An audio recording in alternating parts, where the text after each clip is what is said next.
ফেসবুকের ক না বোঝা মেয়েটা যখন ফেসবুকে এসে মার্কেটিং এবং বিজনেসে এত বেশি দ্রুত সফলতা পেয়ে যায়, তখন তো আশেপাশের মানুষ ইনবক্স করবে, এটা স্বাভাবিক।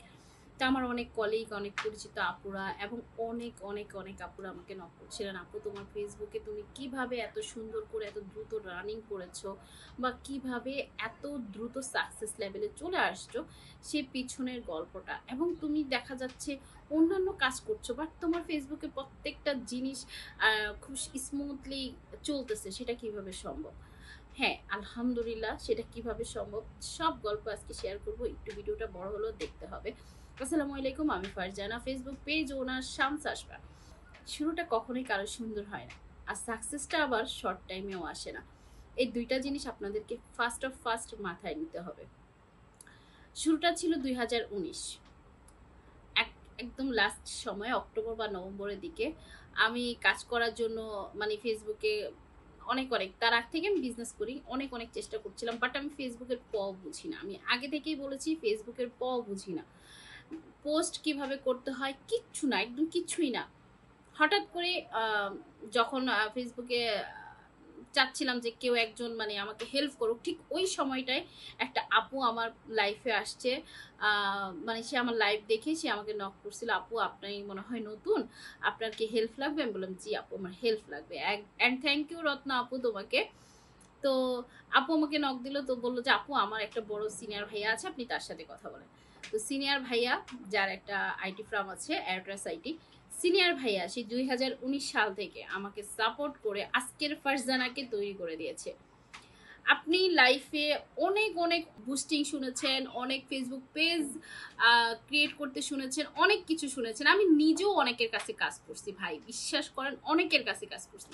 বাট আমি বলবো এরকম একটা একটা একটা প্ল্যাটফর্ম তৈরি করবে যে 2019 সাল থেকে 19, 20, 21, 22, 23, 24, 25, 7 বছর, 7 বছর একটা ফেল হওয়া পার্সনের পিছনে সময় দেওয়া কোনো আইটি দিয়েছে এরকম আপনারা আমাকে বলবেন। হ্যাঁ, আমার কমেন্ট বক্সে প্লিজ বলে যাবেন। সো আমি এমন একটা ব্যক্তি ছিলাম, পোস্ট করতে পারতাম না। আমি কিভাবে কি করব, আমি আসলে ফেসবুকে তো নেমে গেছি, হ্যাঁ, কিন্তু তখন আমি মুখও দেখাতাম না। আমি কথা বলা পারি না, মানে কি বলবো, একটা একটা আইটি কখনো আপনাকে কথা বলা শিখাবে? এটা আসলে কি পসিবল? আমার মনে হয় না। আমাকে তারা কথা বলা শিখিয়েছে এবং বলছে যে ফার্স্ট টাইম আপনি ফেসবুকে আসছেন, অবশ্যই আপনার লাইভ আপনাকে শুনতে হবে, শুনে শিখতে হবে। তাহলে দেখেন আপনি কিভাবে লাইভ করবেন, শিপে তার কাছ থেকে আমি সাপোর্ট পেয়েছি।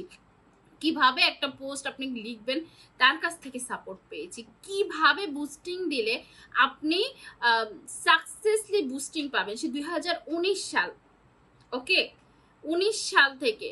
এবং এরকম একটা আইটি মানে আপনাকে এমন ভাবে পরিচালনা করবে যে সপ্তাহে উইকলি তাদের একটা মিটিং থাকে আমার সাথে, এবং পুরো সপ্তাহে আপনার সেল কি ভালো হয়েছে সেটারও তারা নিবে। আপনি যদি আমার ফেসবুক পেজ শামস আসফা ঘুরে আসেন, তাহলে কত সাজানো গুছানো এডিটিং ভিডিও পাবেন, যেটা আপনার দ্বারা সম্ভব না। একজন পেজ ওনার যদি ভিডিও এডিটিং করতে সময় নষ্ট করে, তাহলে তার ফেসবুক পেজ ডাউনে থাকবে, কখনো উপরে যাবে না।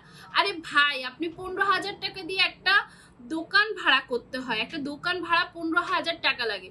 তা আপনি 15,000 টাকা দিয়ে দোকান না ভাড়া করে ফেসবুকে আপনার যে পেজটা ওপেন করেছেন সেটাকে সাজিয়ে গুজিয়ে রাখেন না, তাহলে আপনার পেজ দেখলে কাস্টমার মনে করবো রে বাবা, এরা তো অনেক ইন্টেলিজেন্ট, তাই না?